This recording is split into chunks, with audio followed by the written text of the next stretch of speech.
तो चलिए दोस्तों, अब अपन क्वेश्चन प्रैक्टिस करते हैं। तो पहला क्वेश्चन देखते हैं कि वार्षिक आधार पर लगने वाला चक्रवृद्धि ब्याज 10% की वार्षिक दर से चक्रवृद्धि ब्याज लगने पर 2 वर्षों में कितनी राशि 12,100 रुपये हो जाएगी। ठीक है, तो क्वेश्चन में ये डाटा दे रखा है। तो अपन इसको अपने पास क्या क्या दे रखा है, रेट दे रखी है, रेट दे रखी है 10% की।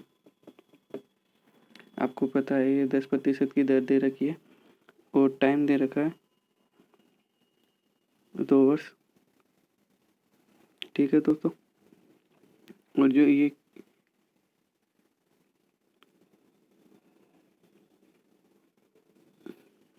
दे रखा है, ये अमाउंट दे रखी है कि आफ्टर 2 ईयर इतना हो जाएगा। ठीक है, तो सबसे पहले मैं रेट को फ्रिक्शन में चेंज कर लेता हूँ। ये आपको मैंने पहले भी सिखा दिया है कि ये 1/10 होगा। 10% को ऐसे लिख देते हैं, 1/2 10। ये 10% को मैंने 1/10 लिख दिया। ठीक है, अब जो नीचे वाली टर्म है ये अपना प्रिंसिपल है।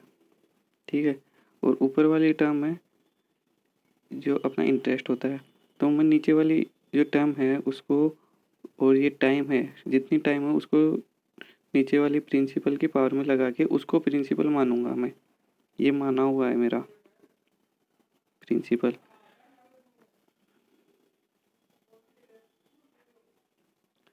अब ये माना हुआ प्रिंसिपल है, तो ये हो गया माना हुआ। तो अब क्या करना है कि अपन को 2 वर्ष का निकालना है। तो दो अपन को, एक फर्स्ट ईयर सेकंड ईयर, ये 2 ईयर मान ली। 2 ईयर मानने के बाद में पहली ईयर का कितना ब्याज लगेगा, ये जो माना हुआ मूलधन है इसको इस रेट से मल्टीप्लाई कर दो। इस रेट से मल्टीप्लाई किया तो पहली साल में 10 रुपये लगेंगे और दूसरी साल में भी 10 रुपये लगेंगे। ये साधारण ब्याज होगा।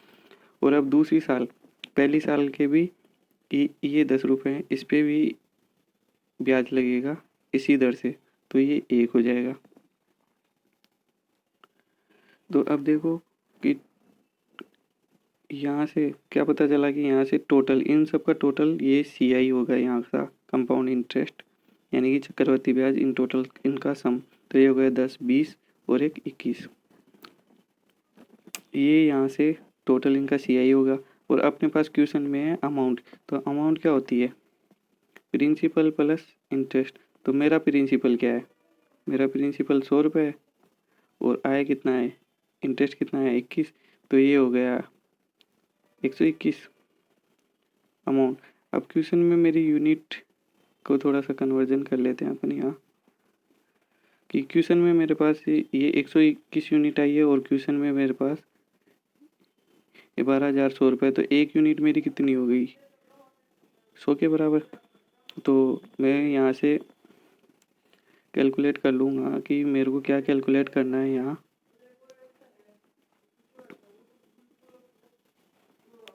क्वेश्चन में पूछा क्या है, राशि पूछी है। हाँ, अमाउंट, प्रिंसिपल पूछा है, अमाउंट है अपने पास। अब जो मेरा प्रिंसिपल है वो मैंने 100 यूनिट माना था और मेरी एक यूनिट 100 के बराबर है। तो यहाँ से इन दोनों को मल्टीप्लाई कर देंगे तो यहाँ से ये आ जाएगा 10,000 रुपये। ठीक है दोस्तों,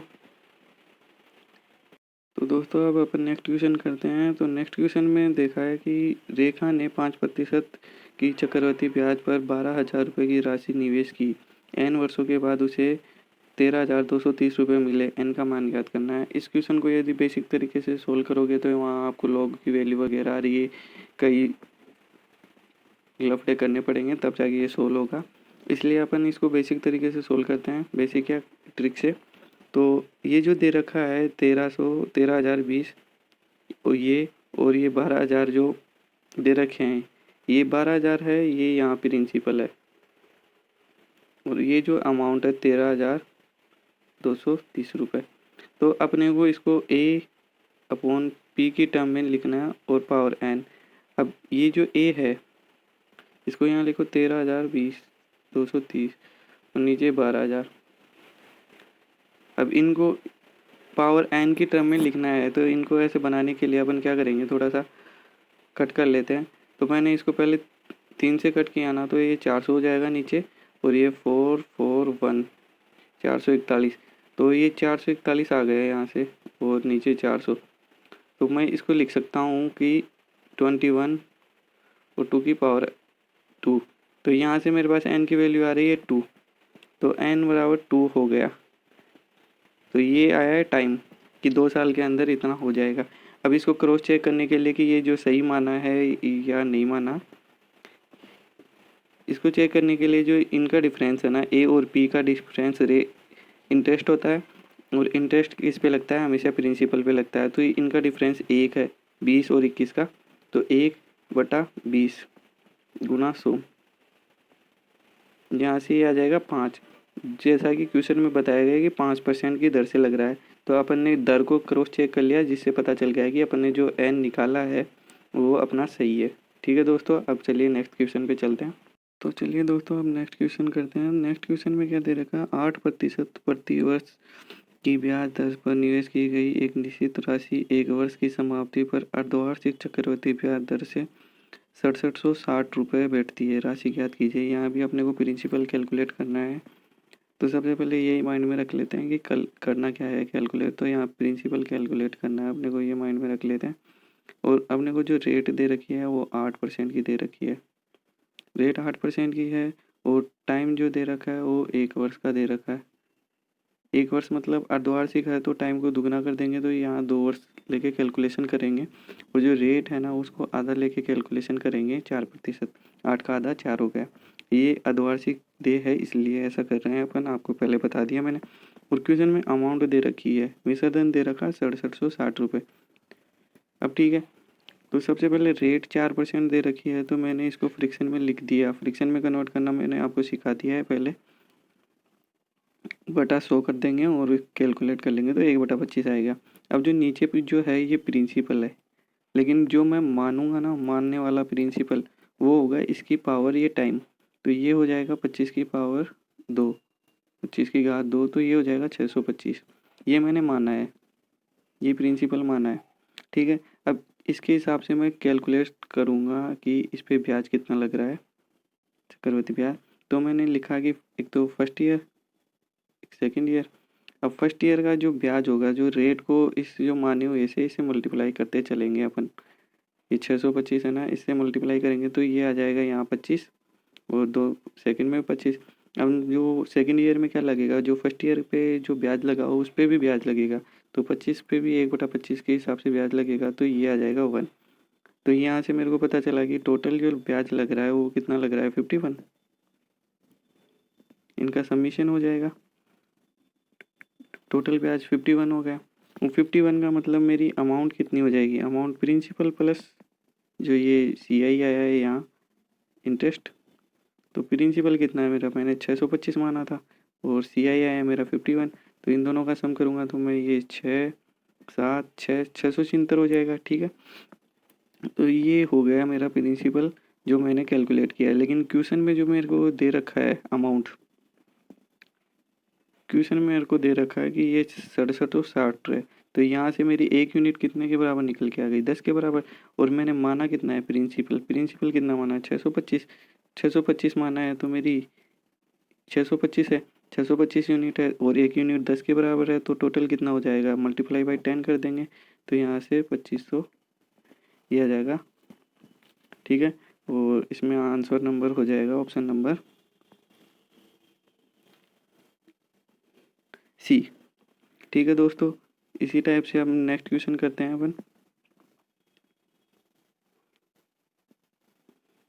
नेक्स्ट क्वेश्चन को रीड कर लीजिए आप कि एक धनराशि एक निश्चित चक्रवृद्धि ब्याज की दर से हर वर्ष जोड़ने पर 4 वर्षों में 7000 व 8 वर्षों में 10,000 हो जाती, तदनुसार मूल धनराशि कितनी है। ये क्वेश्चन वैसा ही है जो पहला क्वेश्चन अपन ने इसका किया था इसी चैप्टर का, तो पहले मैंने बताया ऐसा क्वेश्चन।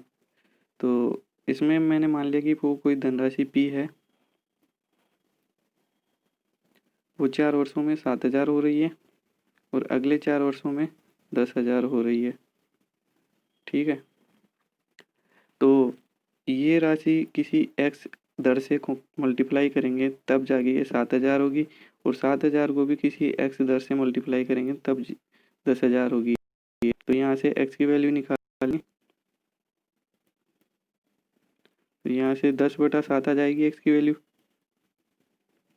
ठीक है, ये 10/7 आ गई तो ये पी भी इसी से मल्टीप्लाई होगा, तब जाके ये 7 बनी होगी, 7000 बने होंगे। तो बस अपन यहाँ से पी निकालेंगे तो ये आ जाएगा 4900। ठीक है दोस्तों, 4900 रुपये, ऑप्शन नंबर बी। ठीक है दोस्तों, अब नेक्स्ट क्वेश्चन पे चलते हैं। तो दोस्तों नेक्स्ट क्वेश्चन है, एक धनराशि चक्रवृद्धि ब्याज पर 4 वर्षों में 3840 हो जाती है और 5 वर्षों में 3936। तदनुसार सूत्र से ब्याज की दर कितनी होगी। इसको फॉर्मूले से सोल्व करेंगे तो ये काफ़ी कॉम्प्लिकेटेड होगा, इससे मैं आपको शॉर्ट ट्रिक से बताता हूँ। इसको सबसे पहले मान लिया कि ये जो कोई अमाउंट है पी, वो 4 वर्षों में आपको 3840 हो रहा है। ठीक है, फिर अभी यही धन 5 वर्ष में 3936 हो रहा है। तो इन टाइप के क्वेश्चनों को सोल्व करने के लिए यहाँ रेट पूछेगा और रेट पूछिए। तो इस टाइप के क्वेश्चनों को सोल्व करने के लिए सबसे पहले आप इनका डिफरेंस कैलकुलेट कीजिए। दो भी दे रखा है इनका डिफरेंस, तो इनका डिफरेंस कैलकुलेट करता हूँ तो मैं यहाँ आएगा 96। ठीक है, 96। और सबसे पहले आप एक चीज़ नोट कर लीजिए कि जो टाइम दे रखा है ना वो सीरियल में हो, जैसे 4 5 6 7 8 9 2 3 ऐसे। तो यहाँ से रेट कैलकुलेट करने के लिए सीधा सा है कि आपको ये जो दे रखा है डिफरेंस निकाला है वो, और अपॉन में क्या करना है, जो पहला जो अमाउंट दिया है ना वो, उससे डिवाइड कर दो और मल्टीप्लाई बाई 100 कर दो। बस यहाँ से ये आपका कैलकुलेट हो जाएगा। ये 96 से 4 बार कट जाएगा और ये 2.5, तो यहाँ से रेट आ जाएगी 2.5%। ठीक है, सेम क्वेश्चन है अगला भी।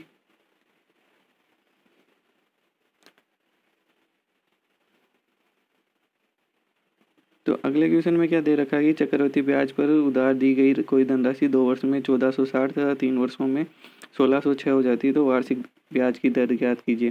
तो ये भी देख लीजिए, पी अमाउंट है ये 1460 है, वो कितने वर्षों में, 2 वर्ष में, और पी अमाउंट है 3 वर्षों में 1606 हो रहा है।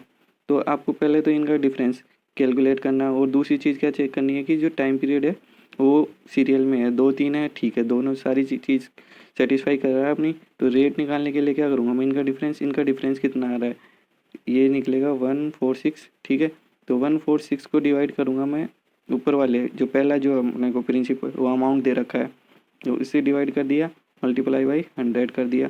तो यहाँ से ये निकल के आ जाएगा 1 और 1 0। तो यहाँ से ये रेट निकल के आ जाएगी 10%। ठीक है दोस्तों, चलिए अब नेक्स्ट क्वेश्चन पे चलते हैं।